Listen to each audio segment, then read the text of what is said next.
jogos onde não há juízes, cheios de espiritualidade. Esta primeira edição dos Jogos Mundiais Indígenas espera contar com a participação de mais de 2.000 atletas de 30 países.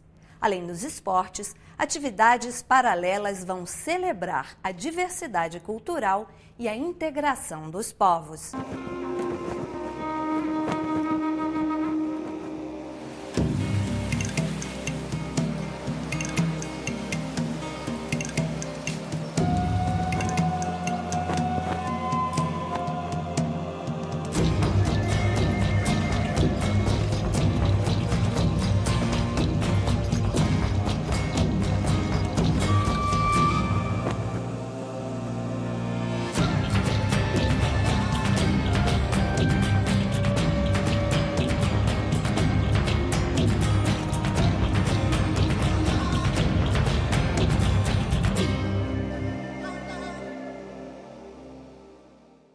Dia 9 de agosto é celebrado o Dia Mundial dos Povos Indígenas, Dia Internacional dos Povos Indígenas. Então eu fui, por casualidade, a Nova York e me encontrei então com o secretário-geral da ONU, o senhor Ban Ki-moon.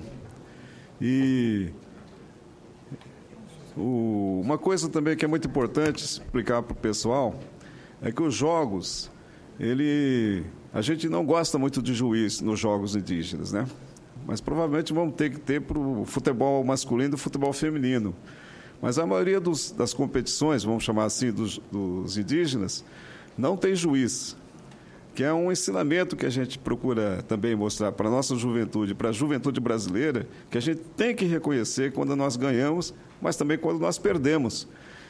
Essa é uma tradição indígena, então nós vamos exercitar isso. Então eu estava explicando isso para o senhor Ban Ki-moon e para que ele pudesse vir aqui em Palmas participar da cerimônia sagrada, o fogo sagrado, que vai ser a grande celebração dos povos na abertura dos Jogos. Esse também é um estudo que nós estamos fazendo para mostrar que os Jogos Indígenas têm também a sua espiritualidade, né?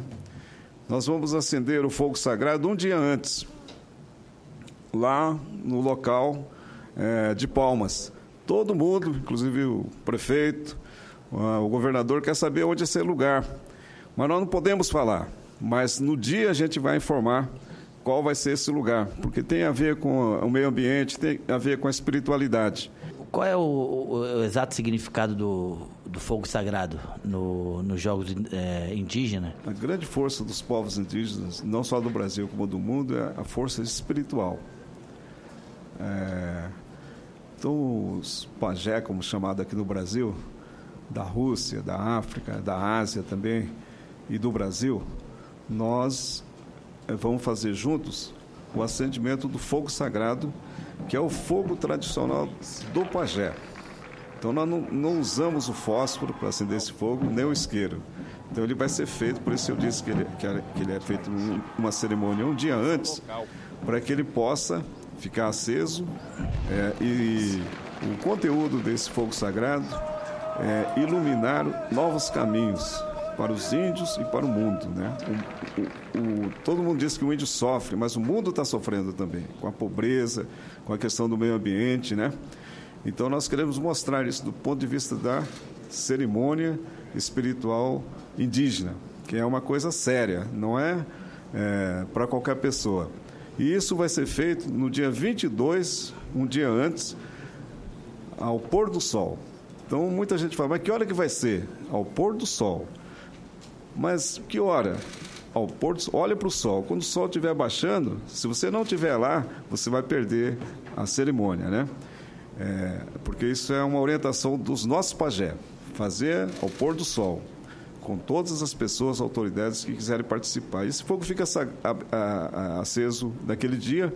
No dia seguinte, vai vir um atleta, aí sim dos Jogos Mundiais, junto com atletas da cidade, para levar esse fogo para dentro da arena, para acender a grande pira dos Jogos Mundiais, né? Eu gostaria brevemente, assim, então, de fazer um destaque, assim, breves pinceladas do ponto de vista histórico, antropológico, assim, o significado desses jogos. Um deles é o reconhecimento de que os indígenas os diversos povos indígenas que vivem no Brasil, segundo seu próprio desenvolvimento histórico e cultural, têm práticas, né, práticas muito semelhantes ao que nós, né, modernamente denominamos de esporte. Não é? Então a gente pode citar os jogos de bola, especialmente o que o Marcos chamou do futebol de cabeça, lá dos povos do oeste do Mato Grosso e de Rondônia, né? Os Pareci, os Enauê, Nenauê, as corridas de tora que vários povos de língua G, incluindo o xerente, não é? Sempre praticaram. É uma tradição dos povos de língua G, xerente, chavante, craô, os povos timbira, todos ali do centro do Brasil. As lutas corporais, né? Tem o caso da luta Uca-Uca, lá do Alto Xingu, que é muito destacado. Os Jogos Mundiais é composto de 3 grandes modalidades. Uma que a gente chama de modalidade tradicional de identidade, que só aquele povo faz, como o futebol de cabeça, né? Que é muito conhecido hoje pela mídia. A segunda modalidade são os jogos tradicionais de competição. Travessia de rio, natação, né, para homens e mulheres, corrida de 8 quilômetros, que está sendo organizada junto com a prefeitura, e também o arco e flecha. Né? Esse arco e flecha, para homens e mulheres também, eu acho que vai ser o grande lance dos jogos além do futebol de cabeça, né? Porque aí vai disputar Brasil e Estados Unidos, Brasil e Canadá, né? Agora, o grande desafio, por isso que é um exercício muito interessante os jogos, é saber qual tipo de... Tem canoagem também, né? Qual tipo de canoa que nós vamos usar, né? Que os índios do Canadá têm aquelas canoas de couro, né? E nós temos aqui da própria madeira da Amazônia, que é mais pesada. Qual tipo de flecha que nós vamos usar, né? É a flecha que vai ser usada nos Jogos Olímpicos do Rio? Ou é uma flecha que nós vamos usar que só o brasileiro usa, né? Então, nós estamos discutindo isso com esses outros guerreiros de outros países. Qual que nós vamos usar? Há 2 eventos paralelos aos jogos que estão previstos. Um deles, uma feira de produtos tradicionais indígenas, não é? Capitaneada pelo Ministério do Desenvolvimento Agrário, o MDA, em parceria com o Ministério do Desenvolvimento Social e Combate à Fome, o MDS, a Embrapa e a FUNAI. Alimentos e bebidas produzidos pelos indígenas vão estar sendo expostos nesta feira, que ocorrerá em paralelo aos jogos propriamente ditos. Também haverá uma feira de artesanato, neste caso capitaneada pelo SEBRAE, fora outros espaços de debate, de encontros, não é, que vão estar sendo propiciados pela própria realização dos jogos. Também vamos ter, durante os Jogos Mundiais, o desfile da moda e da beleza indígena. Muita gente está dizendo assim, mas as mulheres vão andar assim igual as modelos da cidade, os manequins.